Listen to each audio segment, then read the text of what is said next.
Clip number 1477۔ اس clip میں آپ قرآن پاک کی سورہ محمد کی آیت نمبر 32 سے 33 تک کی تلاوت، ترجمہ اور تفسیر قرآن صراط الجنان سماعت فرمائیں گے۔ بسم اللہ الرحمن الرحیم۔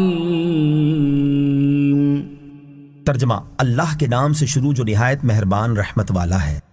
ان الذين كفروا وصدوا عن سبيل الله وشاقوا الرسول من بعد ما تبين لهم الهدى الرسول من بعد ما تبين لهم الهدى لن يضروا الله شيئا وسيحبط أعمالهم۔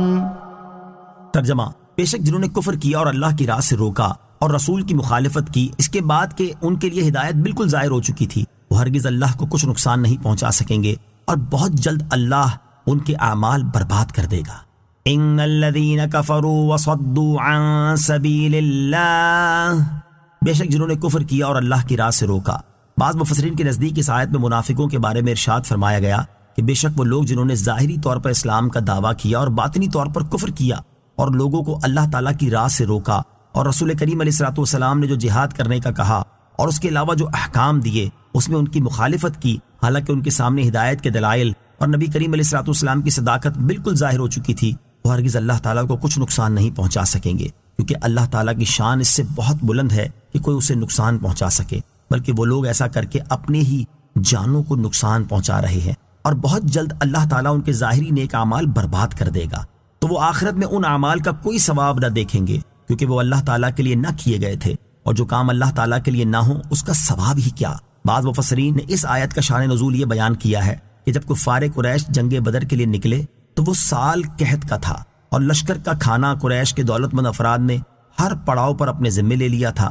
مکہ مکرمہ سے نکل کر سب سے پہلا کھانا ابو جہل کی طرف سے تھا، جس کے لیے اس نے 10 اونٹ ذبح کیے تھے، پھر صفوان نے عثفان کے مقام میں 9 اونٹ، پھر سہل نے قدید کے مقام میں 10 اونٹ ذبح کیے۔ یہاں سے وہ لوگ سمندر کی طرف پھر گئے اور رستہ گم ہو گیا، تو ایک دن ٹھہرے رہے، وہاں شیبہ کی طرف سے کھانا ہوا اور 9 اونٹ ذبح ہوئے، پھر ابوا کے مقام میں پہنچے، وہاں مکیس جمحی نے 9 اونٹ ذبح کیے۔ حضرت عباس کی طرف سے بھی دعوت ہوئی، اس وقت تک آپ مشرف باسلام نہ ہوئے تھے، آپ کی طرف سے 10 اونٹ ذبح کیے گئے، پھر حارث کی طرف سے 9 اور ابو البختری کی طرف سے بدر کے چشمے پر 10 اونٹ ذبح ہوئے۔ ان کھانا دینے والوں کے بارے میں یہ آیت نازل ہوئی۔ اس صورت میں آیت کا معنی یہ ہوگا کہ بے شک وہ لوگ جنہوں نے خود کفر کیا اور دوسروں کو اللہ تعالیٰ کے دین اسلام میں داخل ہونے سے روکا، اور رسول کریم علیہ الصلوۃ والسلام کی رسالت کا حق ہونا بالکل ظاہر ہونے کے بعد ان کی مخالفت کی، وہ اپنے کفر اور لوگوں کو روکنے کے ذریعے ہرگز اللہ عز و جل کو کچھ نقصان نہیں پہنچا سکیں گے، اور بہت جلد اللہ تعالیٰ ان کے وہ اعمال برباد کر دے گا جو انہوں نے اللہ تعالیٰ کے دین کو مٹانے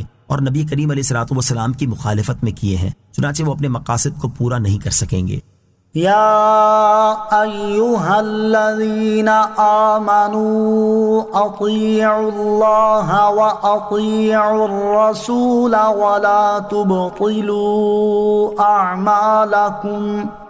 ترجمہ، اے ایمان والو، اللہ کا حکم مانو اور رسول کا حکم مانو اور اپنے اعمال باطل نہ کرو۔ یا ایہا الذین آمنوا اطیعوا اللہ،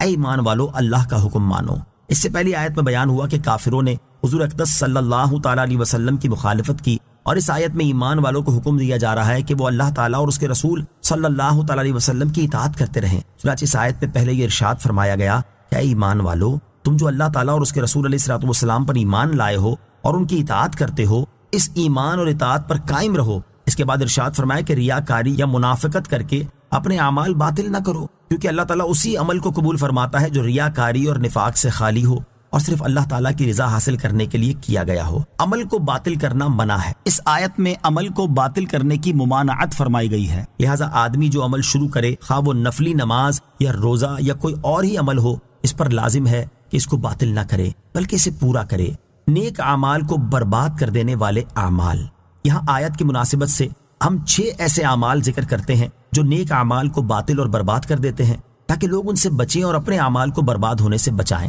نمبر 1، کفر و شرک، مرتد ہونا، منافقت۔ نمبر 4، نبی کریم علیہ الصلوۃ والسلام کی بارگاہ میں آواز بلند کرنا۔ نمبر 5، صدقہ دے کر احسان جتانا اور تکلیف پہنچانا۔ نمبر 6، نیک اعمال کے ذریعے دنیا طلب کرنا۔ اللہ تعالی ہمیں ان تمام اعمال سے بچنے کی توفیق عطا فرمائے جو نیک اعمال کی بربادی کا سبب بنتے ہیں۔